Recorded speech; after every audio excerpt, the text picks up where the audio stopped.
So good morning friends. So this is the feedback from many of my colleagues.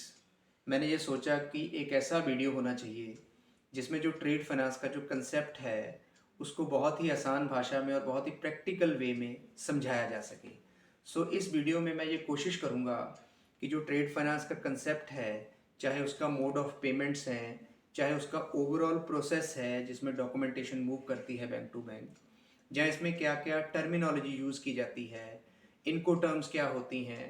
ये छोटे छोटे concept हैं जो कि ट्रेड फाइनेंस के कंसेप्ट को आपको क्लियर करेंगे। ये मैं इसमें डिस्कस करूँगा।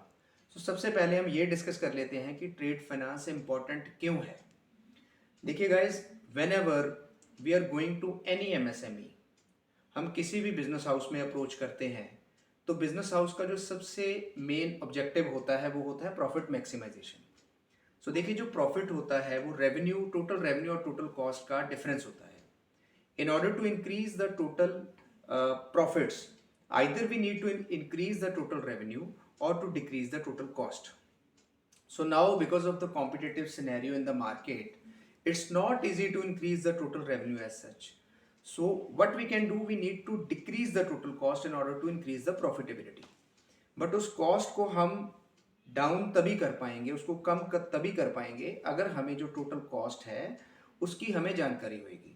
स्पेशली जब क्लाइंट ट्रेड में है, when client is into trade finance, वो एक्सपोर्टर है, जहाँ वो इम्पोर्टर है, जहाँ वो लोकल ट्रेड करता है, तो उस केस में जो उसकी बैंकिंग की कॉस्ट है, जो उसकी एफएक्स की कॉस्ट है, जहाँ उसकी जो उसके लिए जो गवर्नमेंट की तरफ से बहुत सारी अपॉर्चुनिटीज़ हैं, गवर्नमेंट की तरफ से बहुत सारे उसको सहूलतें दी जाती हैं, अगर उसके बारे में उसको नहीं पता होगा तो वो अपनी कॉस्ट को नीचे नहीं कर सकता है। So let's start the concept from the process of trade finance. Guys, अभी हम बात करेंगे मोड ऑफ पेमेंट की। सबसे पहले इसमें हम 6 कैरेक्टर लेंगे। सबसे पहले हमारा एक है एक्सपोर्टर, एक क्लाइंट है जो कि एक्सपोर्ट करता है, let's say leather goods export करता है। उसका बैंक है, सपोज एसबीआई बैंक है। नंबर 3 पे आपका आ जाता है इंडियन पोर्ट, जहां से शिपमेंट जाएगी। और उसके बाद ओवरसीज बायर है। ओवरसीज बायर का एक बैंक है, मान लीजिए ओवरसीज बायर का बैंक है Citibank USA, and overseas buyer जो बैठा है वो भी यूएसए में बैठा है, ऐसा हम मान के चलते हैं। और यूएसए की एक पोर्ट है। तो ये 6 पार्टीज हैं जिसमें सबसे पहला जो मोड ऑफ पेमेंट है वो है एडवांस पेमेंट। क्योंकि जो एक्सपोर्टर है, जब उसका कनेक्शन होगा ओवरसीज बायर के साथ, तो आपस में जब बातचीत होएगी तो वो बताएगा जो एक्सपोर्टर है कि मेरे पास लेदर गुड्स हैं, इसका ये रेट होता है, ये मेरी मैन्युफैक्चरिंग की यूएसपीज हैं, तो आप अगर इसमें से कुछ लेना चाहते हो तो आप बताइए। तो आपस में डिस्कशन होता है, कॉन्ट्रैक्ट होता है। और उस कॉन्ट्रैक्ट का सबसे पहले, बिकॉज जो मेरा एक्सपोर्टर है वो इम्पोर्टर को इतना अच्छे से नहीं जानता है, ओवरसीज बायर को अच्छे से नहीं जानता है, तो वो प्रेफर करेगा कि सबसे पहले मैं आपको तभी माल दे पाऊंगा अगर आप मेरे को जो है एडवांस पेमेंट करोगे। इस केस में क्या होता है कि जो ओवरसीज बायर है वो एडवांस पेमेंट कर देता है। जैसे ही एक्सपोर्टर के पास एडवांस पेमेंट आ जाती है तो एक्सपोर्टर अपनी जो शिपमेंट है वो यहां से चला देता है और डॉक्यूमेंट उसको डायरेक्टली डिस्पैच कर देता है। This is our advance payment method. तो एडवांस एक्सपोर्ट पेमेंट में क्या रहता है, because it is very beneficial for exporter. Exporter के लिए तो अच्छी है, बट इम्पोर्टर के लिए बिकॉज वो आउट ऑफ मनी हो जाता है। जो इम्पोर्टर है, जो ओवरसीज बायर है, उसको जो पैसा भेजना है वो पहले पैसा भेज देता है, बट उसको ये श्योरिटी नहीं होती है कि उसको शिपमेंट मिलेगी भी या नहीं मिलेगी। This is our first mode of payment, that is advance payment. Second is open account. In case of open account क्या होता है कि सिमिलरली, मैं सेम एग्जांपल लेता हूं कि एक्सपोर्टर ने जो इम्पोर्टर को बोला कि आप मेरे को एडवांस पेमेंट कर दो, मान लीजिए, तो इम्पोर्टर बोलता है कि नहीं, एडवांस पेमेंट में नहीं कर सकता बिकॉज हमारा काफी अच्छा डीलिंग हो गया है आपस में। नाउ आर टर्म्स हैं जो वो बेटर होनी चाहिए, तो आप ऐसा करिए, आप मेरे को थोड़ा टाइम पीरियड दीजिए। तो इस केस में क्या रहता है कि एक्सपोर्टर उसको बोलता है कि चलो ठीक है, मैं आपको शिपमेंट यहाँ से भिजवाता हूँ, तो आप शिपमेंट आने के बाद एक पर्टिकुलर टाइम के बाद आप मेरे को है जो वो पैसा भेज देना, that is known as open account. तो ओपन अकाउंट में जब शिपमेंट यहाँ से आप चलाते हो, जब शिपमेंट पहुंचती है, उसके 30 डेज, 60 डेज, 90 डेज जो भी उनके आपस में टर्म्स रहती हैं, उसके बेसिस पे वो जो है पेमेंट भेज सकता है। Third most important is collections. Collections में क्या होता है कि जब एक्सपोर्टर और इम्पोर्टर दोनों आपस में मिलते हैं तो एक्सपोर्टर जो इम्पोर्टर को बोलता है कि आपको मैं शिपमेंट भेज देता हूँ बट आप मेरे को एटलीस्ट 10-20% का एडवांस दे दीजिए। तो जो बायर है वो मान जाता है, तो बायर एक्सपोर्टर को 10 या 20% का एडवांस दे देता है एंड आफ्टर दैट एडवांस जो एक्सपोर्टर है वो क्या करता है, वो शिपमेंट चला देता है और जो डॉक्यूमेंट होते हैं एक्सपोर्ट के डॉक्यूमेंट, अब मैं अगर डॉक्यूमेंट की बात करें तो डॉक्यूमेंट क्या क्या होते हैं मैं बहुत डिटेल में नहीं जाता हूँ, बट उसमें मेजर एक तो आपका रहेगा इनवॉइस जिसमें लिखा होगा कि क्या गुड्स जा रहे हैं, उसका रेट क्या है पर यूएसडी, उसमें आपकी पैकिंग लिस्ट होएगी और उसमें मोस्ट इंपॉर्टेंट डॉक्यूमेंट होगा आपका बिल ऑफ लीडिंग। जो बिल ऑफ लीडिंग है that is a document of title. तो वो जो डॉक्यूमेंट ऑफ टाइटल है और जो बाकी के डॉक्यूमेंट्स हैं तो एक्सपोर्टर अपने बैंक को देगा जो कि एसबीआई बैंक है। एसबीआई बैंक थ्रू कोरियर वो डॉक्यूमेंट भेजेगा to USA bank that is city bank.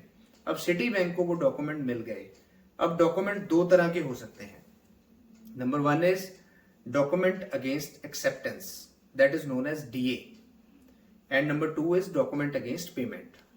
अगर तो मान लीजिए वो डॉक्यूमेंट अगेंस्ट पेमेंट है, डीपी के डॉक्यूमेंट है, तो जो डॉक्यूमेंट एसबीआई बैंक से सिटी बैंक में पहुंचे तो सिटी बैंक ने जो उसका ओवरसीज बायर है उसको बोला कि आपके डॉक्यूमेंट आ गए हैं, आप डॉक्यूमेंट लेके जाइए, आप एक हाथ से डॉक्यूमेंट ले जाइए और दूसरे हाथ से मेरे को पेमेंट कर दीजिए। बिकॉज पेमेंट क्यों चाहिए डॉक्यूमेंट के against, because these are the document against payment. तो ये डीपी के डॉक्यूमेंट है इसलिए आपको पेमेंट करना पड़ेगा, आप डॉक्यूमेंट ले जाइए। अब क्वेश्चन ये उठता है कि वो डॉक्यूमेंट उसको क्यों चाहिए।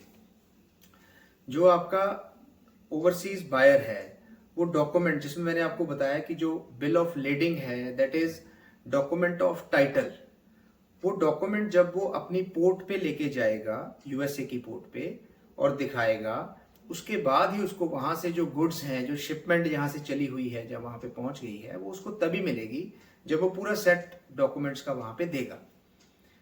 ठीक है, so we have discussed number one advance payment, number two open account and number three collection में हमने डीपी डिस्कस कर लिया। अब कलेक्शन में सेकंड पार्ट आता है document against acceptance. Document against acceptance में क्या होता है कि सिमिलरली जैसे एक्सपोर्टर ने अपनी शिपमेंट भेजी और जो डॉक्यूमेंट हैं बैंक टू बैंक रूट किए, हमारा एसबीआई से सिटी बैंक में डॉक्यूमेंट पहुंच गए। Since it is a document against acceptance, अगर वो 30 डेज हैं या 90 डेज हैं तो अकॉर्डिंगली जो है जो सिटी बैंक है वो अपने जो ओवरसीज बायर है उसको बताएगा कि आपके डॉक्यूमेंट आ गए हैं। Since these are document against acceptance तो आप आके इसकी एक्सेप्टेंस दे जाइए और डॉक्यूमेंट अपने ले जाइए।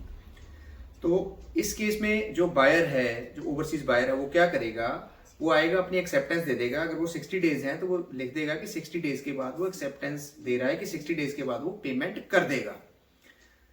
और वो एक्सेप्टेंस बैंक में आने के बाद वो बैंक इंटीमेट कर देता है कि आपकी जो एक्सेप्टेंस आ गई है। अब इस केस में चाहे हमें एक्सेप्टेंस आ गई है ओवरसीज बायर से, बट क्या ओवरसीज बायर जो है वो बाउंड है हमें पेमेंट करने के लिए? नहीं, इसमें ये पॉसिबिलिटी है बिकॉज इसमें किसी तरह का कोई श्योरिटी नहीं है, इसमें कोई एलसी या लेटर ऑफ क्रेडिट नहीं है जो हम नेक्स्ट उसमें पॉइंट में डिस्कस करने वाले हैं। तो ये पॉसिबिलिटी है कि 60 डेज के बाद भी जो ओवरसीज बायर है वो हमें पेमेंट ना करे।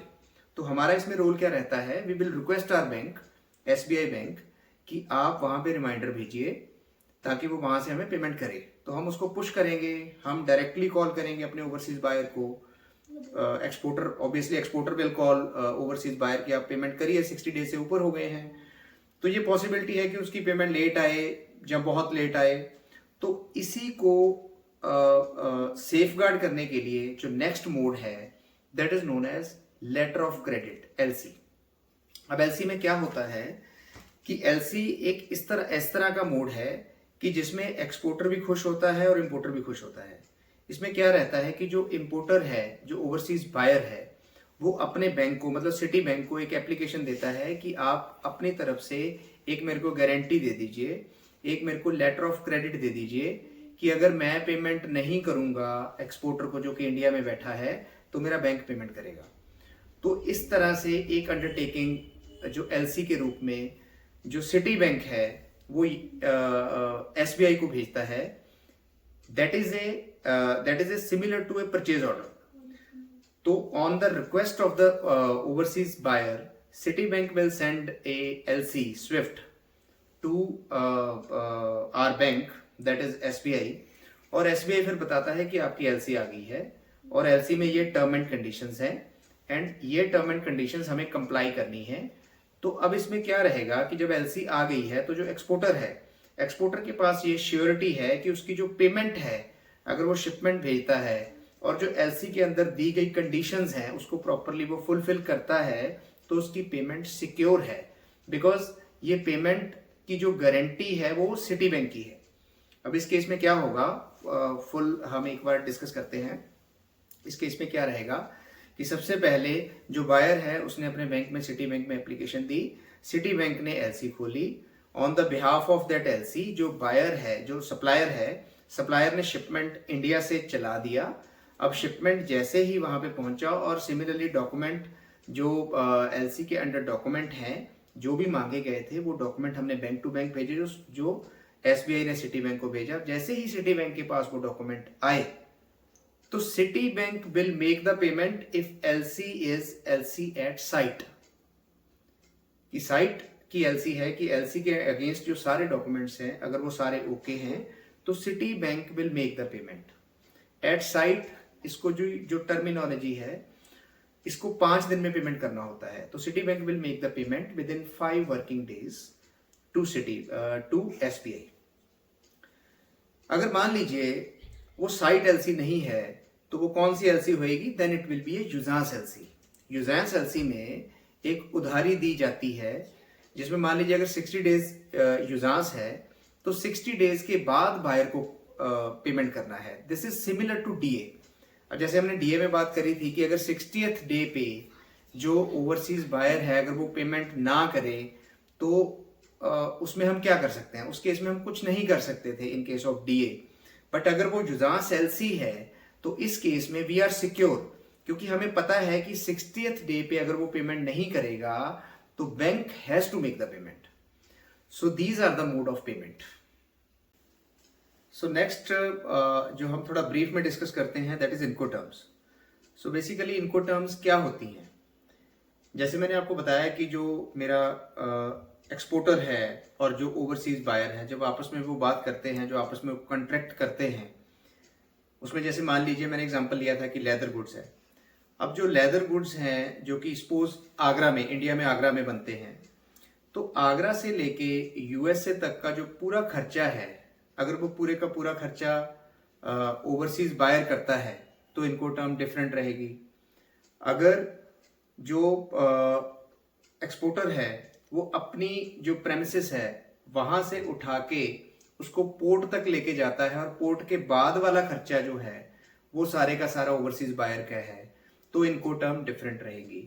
सिमिलरली अगर पूरे की पूरी जिम्मेवारी रहेगी एक्सपोर्टर के ऊपर कि एक्सपोर्टर को अपने जो शिपमेंट है अपने फैक्ट्री से उठा के जो है इंडियन पोर्ट तक लेके जानी है और इंडियन पोर्ट से फिर US से पोर्ट तक जानी है, तब जो इनको टर्म्स हैं वो डिफरेंट रहेगी।